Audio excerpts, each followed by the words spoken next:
agenda. Please welcome CEO of 2U, Chip Houseck, Chief Marketing Officer of UNC Keenan Flagler Business School, Jim Alessandro, and CEO Trilogy, Dan Summer, joined on stage by founder of GSV, Deborah Crosman. Okay, are we on? Okay. Dan and Chip, you guys announced a big deal yesterday. We did. And rumor has it that big deal actually has roots back to ASU GSV. And Dan made a really great quote backstage, so maybe I'll get you to repeat that quote about ASU GSV. But you guys want to talk a little bit about the transaction? And Sure.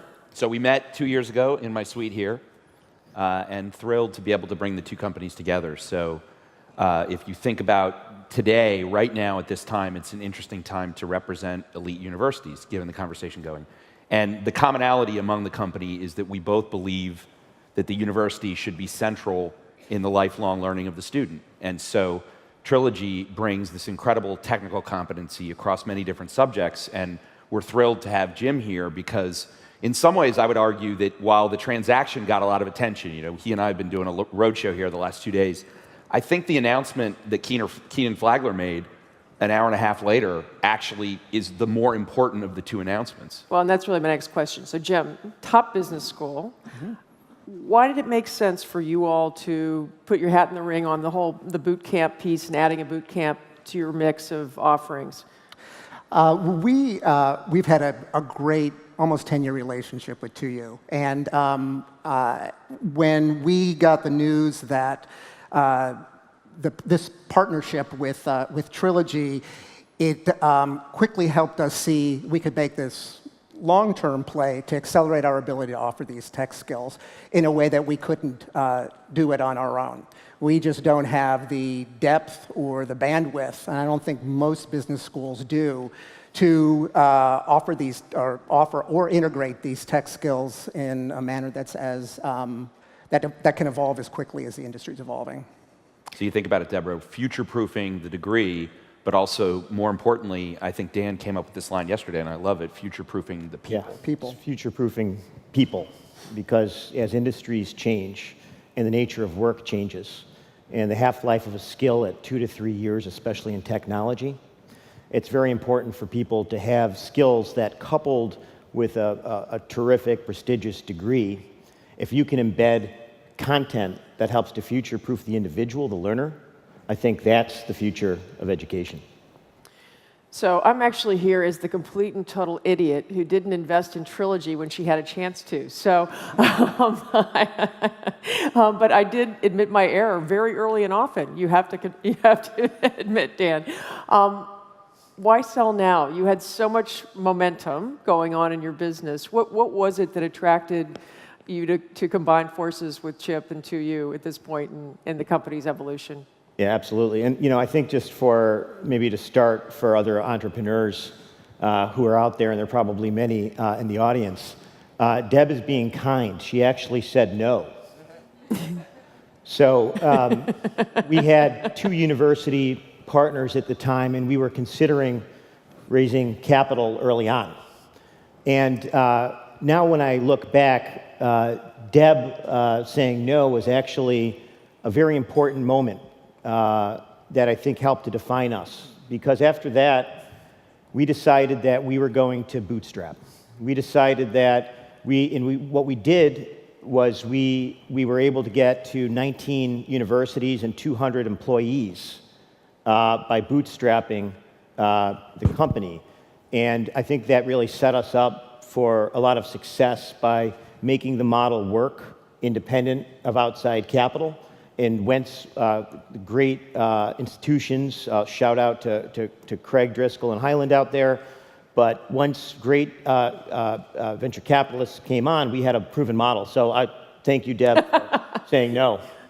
Exactly. So anyone out there I've said no to, it's a good sign. Your business is going to be. It's incredible. If you look at the growth, I had never seen in ed tech a company that grew the way Trilogy did. I mean, you're talking about less than 4 years getting to 97 million, 147% growth. Now, that's all based on student outcomes ultimately, and I feel like there is commonality that even in both of our businesses, when the student wins, the university wins. When the university wins, we win.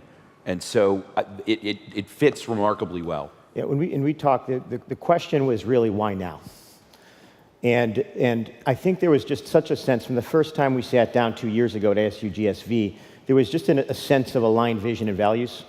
And we believe deeply that universities are the center of education, and we can empower universities to offer programs across what we call this 60-year curriculum, or the career curriculum continuum, where learners, regardless of their background, have an opportunity to kind of continue their lifelong learning process throughout life. And we saw eye to eye on what that could look like.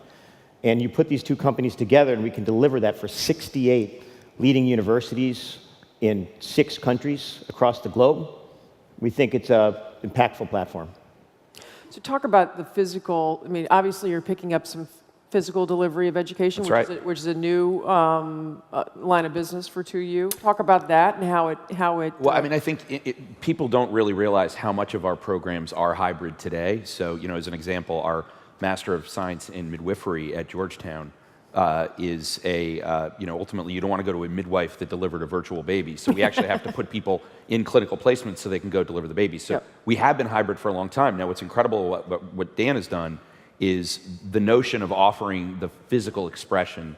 We think a couple of years ago, we acquired a company called Get Smarter, and that began our sort of march across the career curriculum continuum, short courses, now boot camps and degrees. And the reason I go there is the founder of Get Smarter always had a vision of physically expressing those short courses. And so, you know, by going to a place like Keenan Flagler and running them physically, so Dan's doing that at scale. What I think is interesting is part of what was attractive to us about the company is not just the student outcomes is where it all starts, but how they actually process the students in sort of a technology-based system where the curriculum is continually delivered through a feedback loop with the enterprise and the instructors. That was something that, you know, taking a little bit of out of our playbook, if you had IPO'd, there's no question that the tech-enabled services component was a big part of your story, and that was attractive to us. So it is a combination of physical expression with now online delivery. And, you know, in terms of bringing them to scale online, I'm not sure if there's a better company that could do that with them than 2U. Makes complete sense. Jim, you guys, we were talking backstage, you've been working with 2U for about a decade. Is that right? What have been the key learnings? Oh my God. I think we went into the experience thinking that this virtual experience was not going to create cohorts or a sense of culture. But what we're finding is because our students interact with each other and literally see each other's faces on the screen. Go back row, baby. Long period of time, builds relationships and builds culture like we never expected. And something that I think we went into the program thinking was going to be a problem has actually become a huge asset. An asset. That's interesting. And I graduated from the program. So it took me 5 years. So I was, as Doug Shackelford, the dean, if he's watching, hi Doug. Doug told me at one point that I was the longest standing student in the history of Keenan Flagler Business School. I'm not sure if that is something I should say publicly, but it's the truth. I did an IPO during the MBA program, but the reason I did it was for me. I didn't do it to eat my own dog food or for the hair club for Men Effect. I did it because I really wanted to take those business courses. And I would tell you, like, while an IPO is a little extreme, the flexibility that it allows people, why should you pick up your life, quit your job, and move to attend grad school? And so if you can get the same level of intimacy, the same experience, you know, I bleed the Carolina blue, you know, you become a Tar Heel, not just a random master's student. And now, what's incredibly exciting is the fact that coding will be included for credit in a top 20 MBA program. I mean, that's pretty revolutionary. So incredible moment of one of our partners just leaning in entirely into this new relationship. So I'm thrilled. And it's just the tip of the iceberg. Great. Sort of to kind of pull this all together and wrap it up a little bit, Chip. Yes. Now you've got a great equity. You've got a very valuable stock. Obviously, you're on an acquisition mode. What comes next? You know, I feel blessed 11 years in to be still doing this. I love it. And we're focused on driving the core business, We're focused on filling out the career curriculum continuum. We're producing, and we hired 914 people last year, and I believe something like 84 people started on Monday. It's like it is heavy growth right now, and so I'm pretty focused on trying to make sure that we not only maintain the positive culture, but really try to improve it. Why should scale? One of the reasons I love hearing Reed Hastings last night is Greg Peters, the Chief Product Officer at Netflix, is on my board. And so having people around us that have seen scale and sort of understand how to think about the company as it scales is incredibly valuable to me. So we're pretty focused right now on driving. It's pretty rare you have this kind of organic growth potential if you put capital into the core business. Now, we are working on and pretty close to our first undergrad, and that'll be big news when we get there. Will be big news. Yep. But we have our hands full here. Like what is happening at Keenan Flagler, I would argue to you, is a sort of powerful statement about what is possible as these companies come together. And the Trilogy team that I'm sure are watching right now, I would say it's really important that they know that they are a huge part of the reason why we did this. As we engaged with Dan and his team, it is wildly impressive what these people have done. They've built a company with really good bones, and we're a company right now that desperately needs more talent. And so that was clearly part of the story, was bringing in this incredible group. So, we're thrilled and, honored, honestly, more than anything else. So.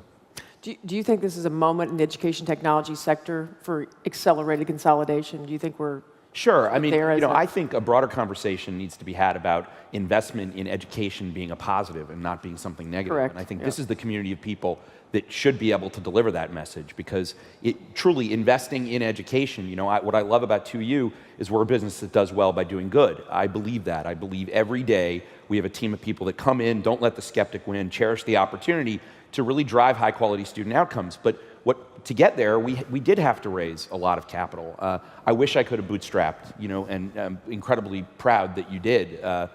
We had to raise a lot of money, and it wasn't easy. And we had people like you that did it early with us and supported us back when it wasn't obvious at all. So, we're excited to continue sort of driving the process of eliminating the back row. That's our whole thing here. I love eliminating the back row. I hated the back row in business school.